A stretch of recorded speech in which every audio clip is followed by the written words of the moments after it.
Saudara-saudari yang dikasihi dan diberkati Tuhan, kita pun mengemban tugas perutusan yang sama dengan para murid dahulu, yakni ambil bagian di dalam tugas karya Kristus sendiri, menguduskan, mengajar, dan mempersatukan.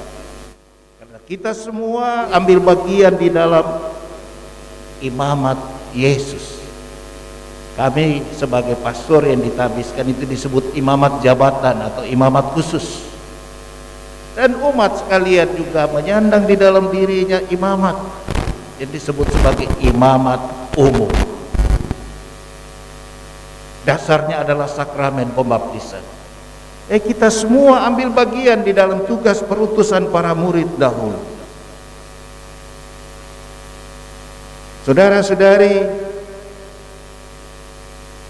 justru di dalam partisipasi dan panggilan kita untuk ambil bagian di dalam tugas-tugas Kristus mewartakan kerajaan Allah ini, kita pun sepantasnya, bahkan seharusnya mempedulikan apa yang dikatakan oleh Tuhan Yesus kepada 12 rasul terkait dengan larangan ini dan itu. Tentu itu bukanlah tugas yang mudah. Kita adalah manusia yang lemah dan rapuh. Kita bisa mudah sekali jatuh ke dalam godaan-godaan iblis. Dunia menawarkan roti. Dunia menawarkan bekal, persiapan untuk hari esok. Dunia menawarkan uang. Dunia menawarkan pakaian. Juga di dalam tugas perutusan seorang murid ada risiko bahwa murid itu ditolak.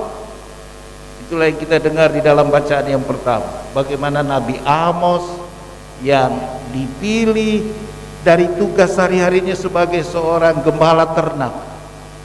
Amos yang dipilih Tuhan menjalankan tugas perutusan sebagai nabi, tapi dia ditolak.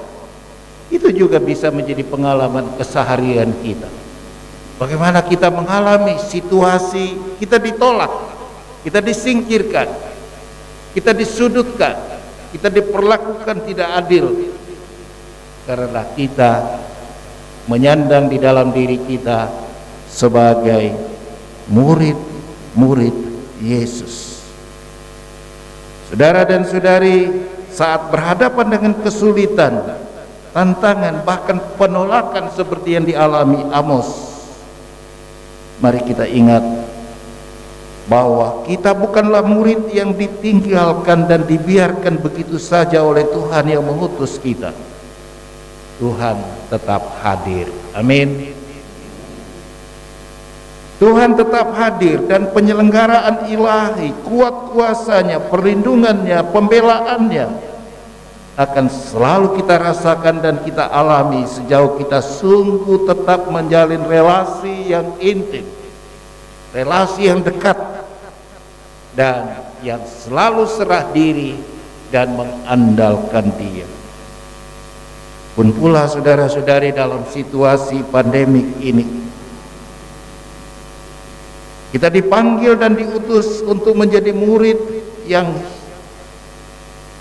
tidak hidup di dalam ketakutan dan kecemasan yang overdosis, tetapi murid yang tetap tegar dalam situasi sulit, murid yang tak pernah jatuh dalam keputusasaan, melainkan selalu menjadi manusia yang berpengharapan.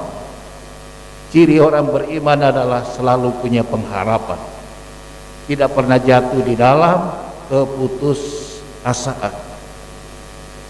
Kita dipanggil untuk menjadi murid yang tidak terjerat oleh tipu daya dunia, melainkan murid yang kata Yesus sendiri dalam sebuah ayat, cerdik seperti ular, tulus seperti merpati. Murid seperti ini mencerminkan panggilan kita semua sebagai anak-anak Allah, sebagai orang-orang pilihan, Almana Santo Paulus di dalam bacaan yang kedua tadi menegaskan hal ini.